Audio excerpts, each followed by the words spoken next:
ওই মেয়েদের বউ ওগর বউ আর ওগর ভাই যে বিয়ের দাবি তো ওটা বিষয়টা কি অনেক একটু এটা যাইতে আসি আর কি যাই বিষয়টা একটু সালিশ একটু ইংলিশ করে দিয়ে আইসাই কি সমস্যা অনেক ইয়া করছে আপনি শুনেন আপনার লোক দেখা হয়ে গেছে আপনার মাস্টার সাহেব আছেন আপনারা শিক্ষিত লোক শিক্ষিত সমাজ আপনারা সবাই আইয়েন বিষয়টা একটু যাই করে দিয়ে ঠিক আছে হাঁটেন যাই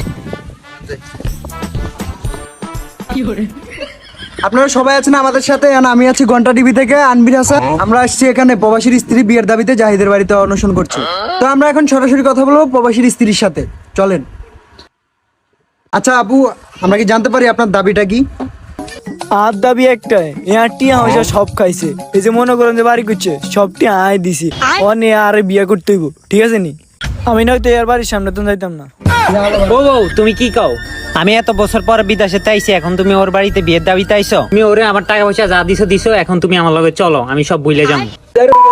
আচ্ছা এত বছর বিদেশ তাই অনাইছে জামাই গিয়ে দেয় আচ্ছা ভাইয়া আপনার বোঝে আপনার সাথে এরকম আচরণ করছে এখন আপনার অনুভূতিটা কি